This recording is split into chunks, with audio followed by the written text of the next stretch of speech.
اللہ کا عشق کم ظرفوں کے لیے ہے کیا؟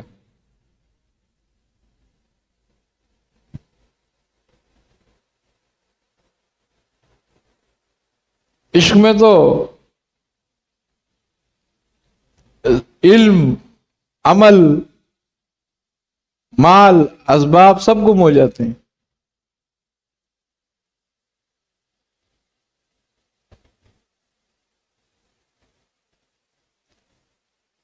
تو اس کے لیے اہل علم ہونے کی ضرورت نہیں ہے، اہل فضل ہونے کی ضرورت ہے.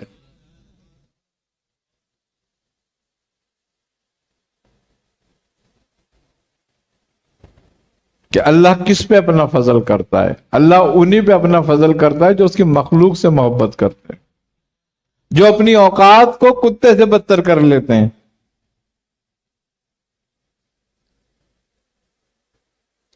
لیکن جو آدمی اپنی اوقات کو اپنے رب کے لیے کتے سے بدتر کرتا ہے، اللہ تبارک و تعالی اس کی عزت کو وقت کے بادشاہ سے بھی بڑھا دیتا ہے، مخلوق کے دلوں میں ڈال دیتا ہے. حضرت شیخ عبد القادر جیلانی رحمت اللہ علیہ جامع مسجد بغداد میں بیٹھ تشریف فرماتے، جمعے کا دن تھا. تو خلیفہ وقت معتصم باللہ بھی مسجد میں موجود تھا. تو اس کو چھینک آ گئی.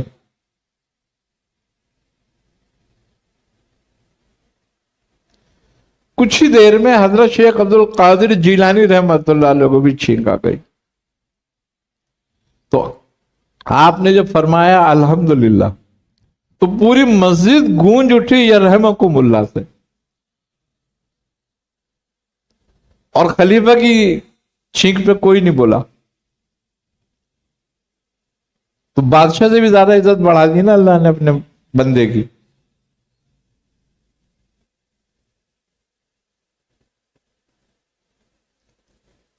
تو یہ بات ہے، جو اللہ کے راستے میں اپنی عزت کو گنواتا ہے اللہ اس کی عزت کو بڑھا دیتا ہے. تو کیا ہے؟ اللہ کا فضل تلاش کرو. اور اللہ کا فضل جب تک نہیں ہو سکتا جب تک تم اس کی مخلوق پہ رحم نہ کرو.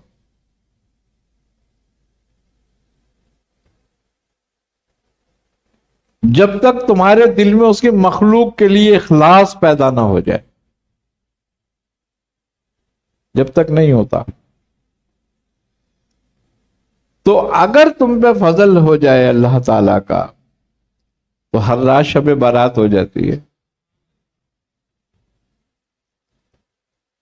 ہر دن عرفے کا دن ہو جاتا ہے. نہیں تو شب بارات بھی شب بارات نہیں ہے. پھر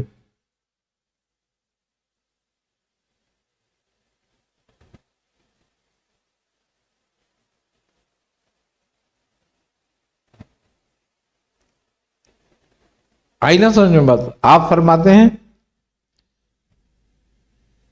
رسول خدا صلی اللہ علیہ وسلم کی حدیث مبارکہ ہے کہ تو رات بھر قیام کر اور دن بھر روزے سے رہے.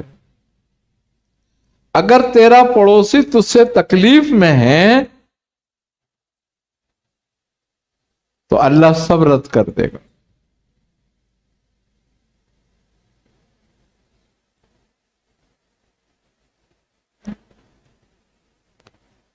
عبادت کو اخلاق سے جوڑا گیا ہے اور اخلاق کو اخلاص سے جوڑا گیا ہے.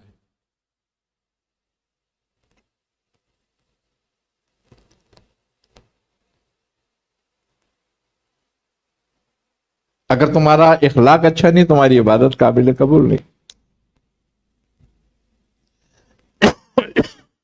اور اگر تمہارا اخلاق اخلاص کے ساتھ نہیں اپنے مطلب کے لیے ہے تو منافقت ہے، یہ خود غرضی ہے.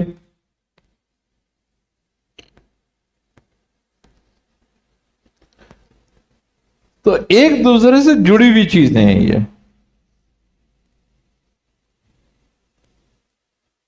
تم عالم کتنے بڑے ہو جاؤ، تمہارا اخلاق اچھا نہیں ہے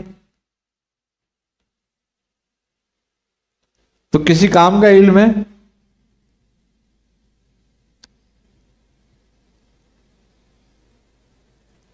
علم کی خوبی ہے کہ اگر یہ باعمل ہو عالم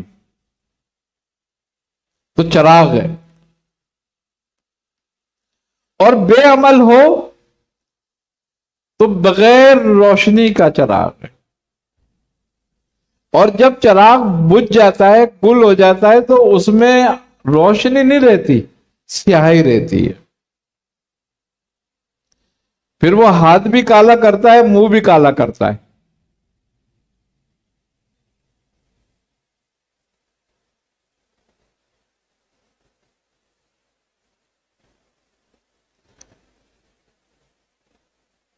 اب بظاہر اہل علم بھی ہو، اہل عمل بھی ہو،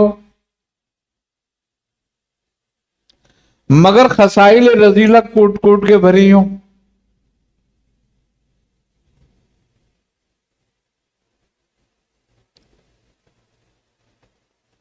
تو کبھی لوگوں کو ہدایت نہیں ہو سکتی اس سے.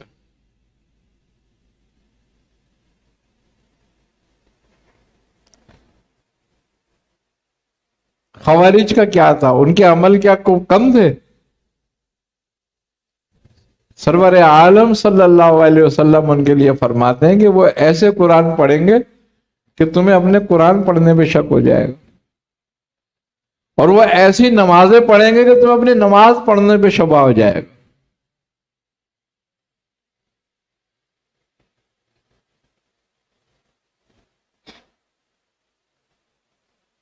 لیکن جہنم کے کتے ہوں گے.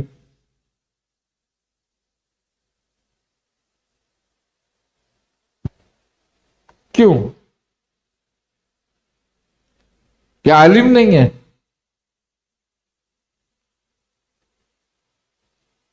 قرآن کی آیتیں قرآن سے پڑھ پڑھ گئی تو لوگوں کو قتل کرتے ہیں، اور اہل اسلام کو.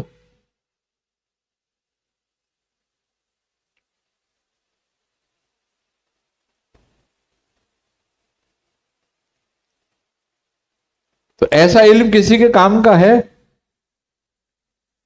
کسی کے بھی کام کا نہیں ہے. علاوہ فساد کیا اور کیا ہے؟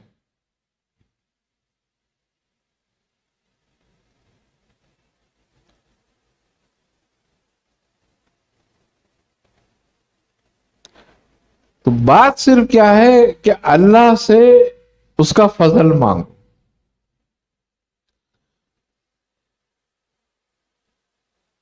آئینے سمجھو بات، اگر اس کا فضل ہو گیا تو بیڑا پار ہو گیا.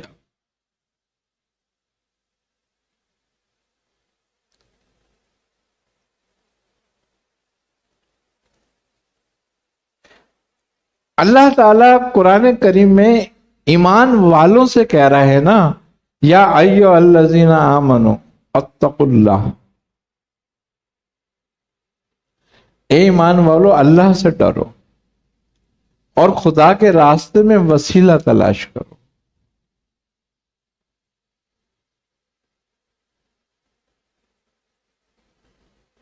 اور اس کے راستے میں مجاہدہ کرو.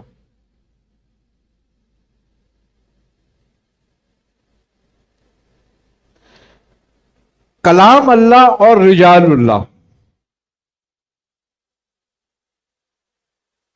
یہ دو چیزیں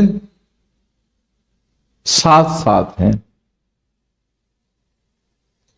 رسول خدا صلی اللہ علیہ وسلم نے فرمایا، ہمیں غدیر میں فرمایا تھا نا آپ نے، کہ لوگوں میں تمہارے درمیان دو چیزیں چھوڑ جا رہا ہوں، ایک قرآن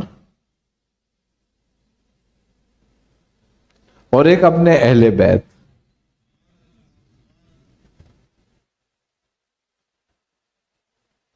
ان کے معاملے میں خدا سے ڈرنا اور ان کے ساتھ حسن سلوک کرنا.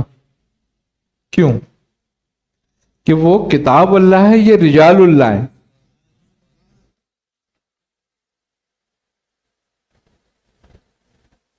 اسی سورہ فاتحہ میں بھی یہی بات ہے کہ صراط الذین انعمت علیہم رجال اللہ اہدنا الصراط المستقیم کتاب اللہ، کہ اہدنا الصراط المستقیم ہمیں سیدھا راستہ دکھا۔